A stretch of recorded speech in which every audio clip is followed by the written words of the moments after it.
সদ্য প্রয়াত হয়েছেন অভিনেত্রী শ্রীলা মজুমদার। শ্রীলা তাঁর ব্যক্তিগত জীবন আড়ালেই রেখেছিলেন চিরকাল। এমনকি ইন্ডাস্ট্রির লোকেদের সঙ্গেও শ্রীলা তাঁর ব্যক্তিগত কথা কখনো ভাগ করে নেননি। ঠিক যেমন গোপন রেখেছিলেন নিজের ক্যান্সার আক্রান্ত হওয়ার খবর।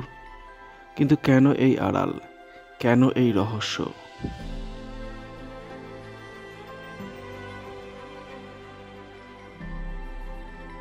মৃণাল সেনের পরশুরাম ছবির নায়িকা হয়ে শুরু হয়েছিল শ্রীলা মজুমদারের অভিনয় জীবন।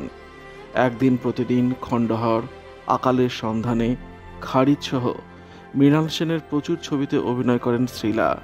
মৃণাল সেনের ছবির হাত ধরেই শ্রীলার কাছে আসতে থাকে বোম্বের আর্ট ফিল্মে অভিনয় করার সুযোগ। শ্যাম বেনেগাল থেকে প্রকাশ জার ছবির নায়িকা শ্রীলা।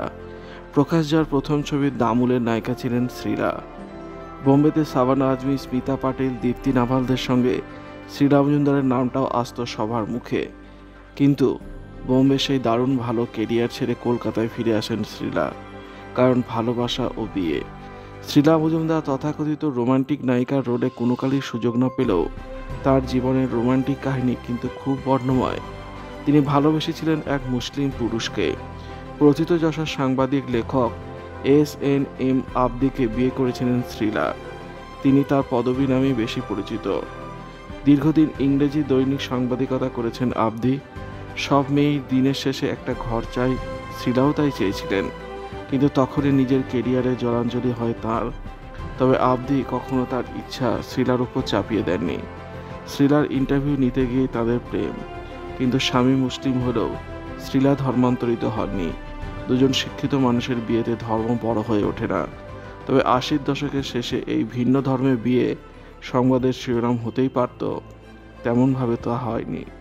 স্বামীর সঙ্গে এক ছাদের তলায় আর থাকা হয়নি, কারণ স্বামী থাকতেন দিল্লিতে।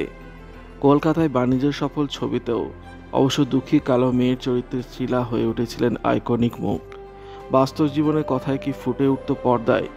সংসার চালানোর জন্য মূল টাকা তো আসত ছবি করেই। দীর্ঘ সময় একাই নিজের সংসার, মায়ের সংসার, ছেলেকে মানুষ করার দায়িত্ব সামলে পাশাপাশি সিনেমা, থিয়েটার যাত্রা করে গেছেন তিনি। আর্ট ফিল্ম থেকে তো আর টাকা আসে না, টাকার দরকার ছিল খুব ওর জীবনে। মায়ের চলে যাওয়া, ছেলের কর্মসূত্রে বাইরে থাকার কারণে একাই শেষ জীবন কাটান অভিনেত্রী, সঙ্গে শুধু পরিচারিকা। কিন্তু কখনো নিজের না পাওয়া নিয়ে বিলাপ করতে শোনা যায়নি ঠাকুর ভক্ত শ্রীলাকে। ঈশ্বরের পায়ে নিজেকে সমর্পণ করে দেন তিনি। মুসলিম বিবাহ হলেও শ্রীলা ধর্মান্তরিত হননি। তাই শেষ সজ্জায় হিন্দু সধবার মতোই তার স্মৃতিতে ভরা ছিল লাল সিঁদুরে। সিঁদুর আলতায় চিতায় উঠলেন আকালের সন্ধানের দুর্গা। ভিডিওটি ভালো লাগলে লাইক করবেন, শেয়ার করবেন, কমেন্ট করে আপনার মতামত জানাবেন, আর অবশ্যই চ্যানেলটি সাবস্ক্রাইব করবেন। ধন্যবাদ।